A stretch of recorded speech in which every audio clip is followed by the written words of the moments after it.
मोदी का भारत अब जमहूरी नहीं रहा बल्कि मुतनाज़ कवानीन के साए में एक कंट्रोल्ड रियासत की शक्ल इख्तियार कर चुका है। आज़ादी, इजहार, मजहबी रवादारी और शहरी हुकूक सब कुछ नाम निहाद कौमी सलामती के नाम पर कुर्बान किया जा रहा है। मोदी दौर में भारत के अंदर मुतनाज़ कवानीन के जरिए एक मुनज़्ज़म जबर का निज़ाम नाफिज किया जा चुका है, जिसने रियासत और शहरियों के ताल्लुक को खौफ और अदम एतमाद में बदल दिया है।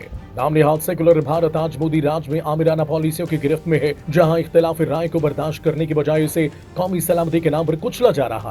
इज़हार राय की आजादी सल्ब करना, नाकदीन को खामोश कराना और मुसलमानों को हिंदुत्व नजरिए की भीट चढ़ाना मोदी हुकूमत का मुस्तकिल वतीरा बनता जा रहा है। आलमी जरीदे DW ने भारतीय गैर कानूनी सरगर्मियों की रोकथाम के एक्ट UAPA को भारतीय अवाम के लिए एक खतरनाक कानून करार दे दिया। इस कानून के तहत बगैर किसी मुकदमे के शहरियों को बरसों जेल में कैद रखना मामूल बन चुका है, जो किसी भी जमहूरी मुआशरे के लिए लम्हा फिक्रिया है। दिल्ली फसादात केस में उमर खालिद और शर्जील इमाम 5 साल से ज्यादा अरसे से बगैर मुकदमे के जेल में कैद हैं, जबकि भारतीय सुप्रीम कोर्ट की जानिब से इनकी जमानत की दरखास्तों का मुस्तरद होना इंसाफ के निजाम पर संगीन सवालात को जन्म देता है। भारतीय कम्युनिस्ट पार्टी के रहनुमा बरंदा करात के मुताबिक दिल्ली फसादात के 18 मुल्जिमान में से 16 मुसलमान करार दिए गए, जबकि बीजेपी से वाबस्ता रहनुमा आजाद घूमते रहे। ये सूरत-ए-हाल इस तासुर को मजीद मजबूत करती है कि कानून का इतलाक सबके लिए बराबर नहीं रहा। इससे कवल इंसदाद दहशतगर्दी के मुतनाज़ कानून के मुनज़्ज़म गलत इस्तेमाल की शवाहिद भी सामने आ चुके हैं, जिसे सियासी मुखालिफिन और अक़लियतों के खिलाफ एक हथियार के तौर पर इस्तेमाल किया गया।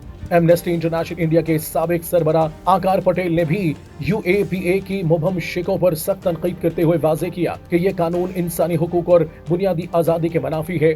नाम निहाद कौमी सलामती के नाम पर मकबूजा कश्मीर में बदतरीन रियासती जबर ताहल जारी है, जहाँ कर्फ्यू, गिरफ्तारियों और मवासलाती पाबंदियों ने मामूलात जिंदगी मफलूज कर रखा है। मारीन के अकॉर्डिंग मोदी हुकूमत मुतनाज़ कवानीन को अक़लियतों बिलखुसूस मुसलमानों के खिलाफ एक मुनज़्ज़म हथियार के तौर पर इस्तेमाल कर रही है। यही वजह है कि यह सवाल शिद्दत इख्तियार कर रहा है कि मोदी को अवामी तहफ़्फ़ुज़ के नाम पर शहरी आज़ादियों को कुचलने का इख्तियार आखिर किसने दिया। हकीकत यह है कि मोदी का यह जबर सिर्फ भारत के अंदरूनी मामलात तक महदूद नहीं रहा, बल्कि पूरे खित्ते के लिए अदम इस्तेहकाम और कशीदगी का बाइस बनता जा रहा है। आज भारत में जमहूरियत का चेहरा नकाब में छुप चुका है और कानून ताकतवर के हाथ में एक हथियार बन चुका है। अगर आलमी बरादरी ने इस रियासती जबर पर खामोशी इख्तियार की रखी तो इसके असरात सिर्फ भारत तक महदूद नहीं रहेंगे, क्योंकि जब आजादियों को कुचला जाता है तो इसकी बाज़गश्त सिर्फ सड़कों और जेलों तक नहीं रहती, बल्कि पूरे खित्ते के अमन को अपनी लपेट में ले लेती है।